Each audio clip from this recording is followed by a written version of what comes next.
What is up, Internet? Keith Mitchell here from the Outer Hate Productions. And now that Xbox support is now out for Amazon Fire TV sticks, the 4K and the 4K Max, I want to go ahead and talk about my hands-on impressions and overall thoughts about both of these sticks, because I think this is definitely a game changer for anybody who wants to play Xbox games, but don't own an Xbox or don't own a PC and want to check these out.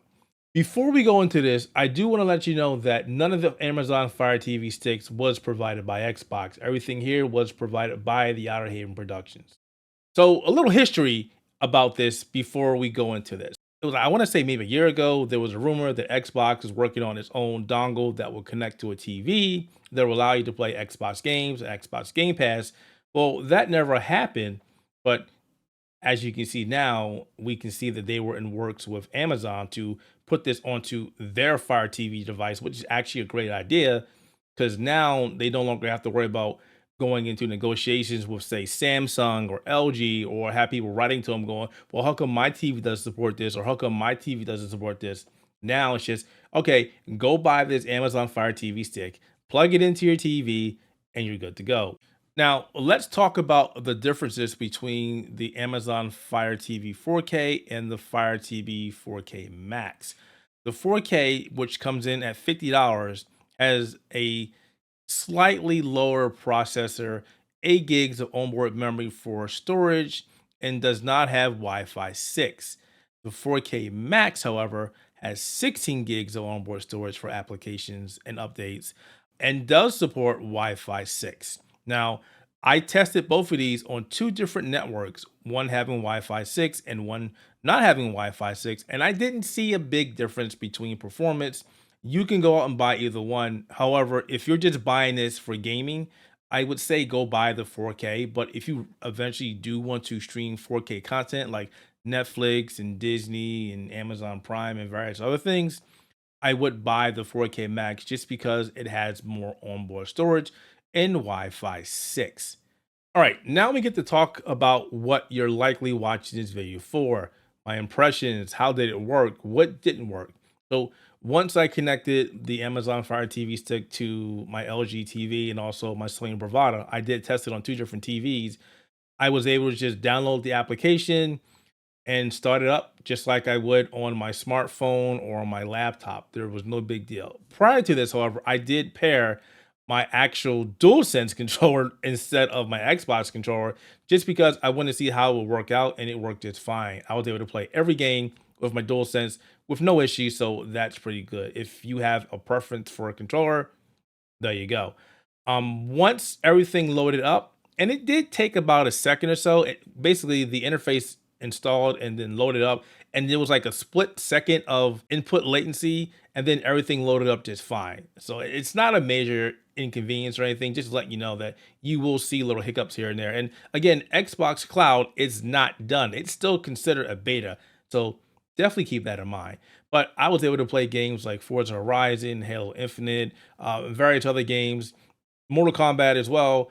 I didn't see a lot of input latency. I mean, there was some. I definitely could feel it when I was playing Forza Horizon or playing Mortal Kombat, but it's not a lot to make you go, wow, this is terrible. I can't play games on this.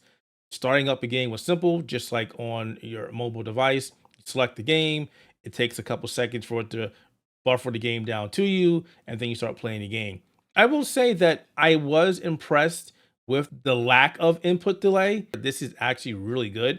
And I can't tell you if Xbox has made any improvements because, again, this still says it's a beta. You have full run of the entire Xbox Game Pass library. So if you have this, which you should, otherwise you can't use this device or this application, I should say. The big thing to worry about here is input latency, and I didn't have a lot. Again, that's it. There's not really much to say.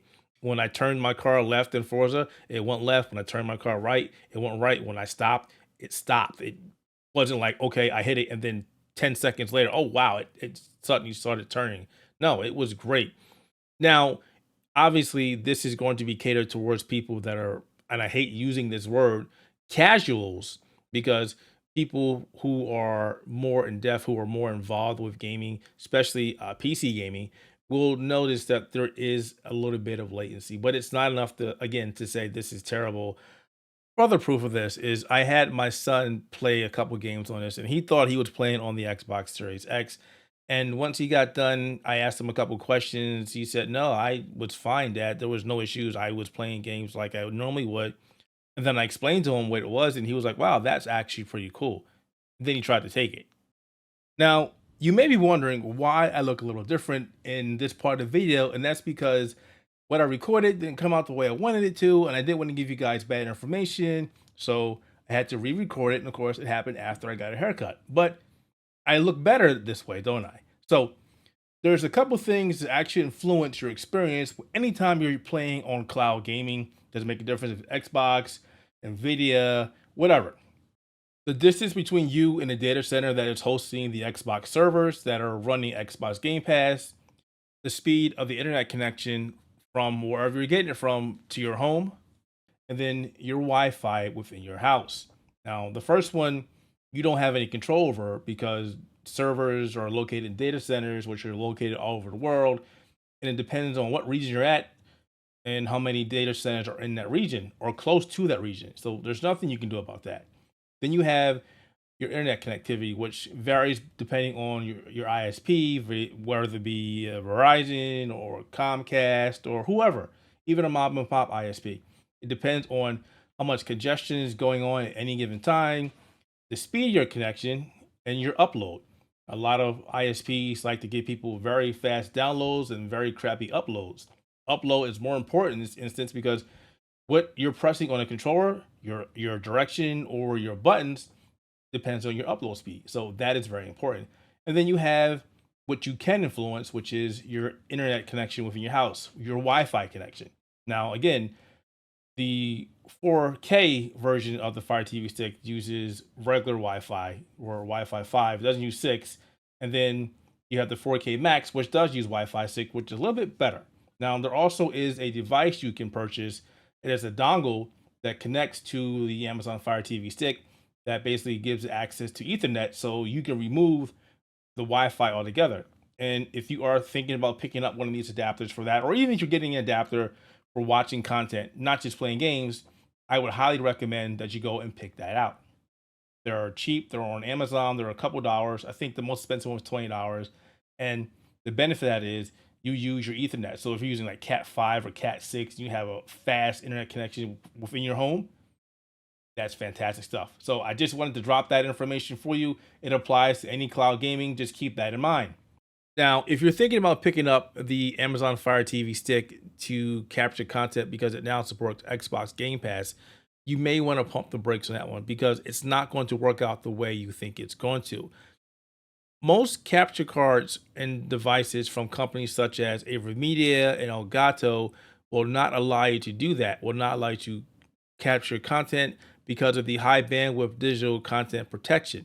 Basically, what it means is these devices will not let you capture digital video or audio because there's a big thing about this. If you were able to do that, then what's to stop you from downloading videos from Netflix and various other places? So there's this protocol in place that won't let you do that. Now, there are other capture cards out there in the market that will let you bypass that, but I'm not letting you know which ones they are. I'm just letting you know they do exist, but I don't recommend them because typically they're either super expensive or they're cheap as heck and are poor quality. So if you're thinking about getting this to not pick up an Xbox, or you don't have a powerful gaming PC, or you don't have access to a laptop and you want to use this for content creation, no, don't pick this up. This is going to work out badly for you. All right, the burning question is, does this replace an Xbox console? Will this replace your Xbox Series X or S? And the answer is no, completely no.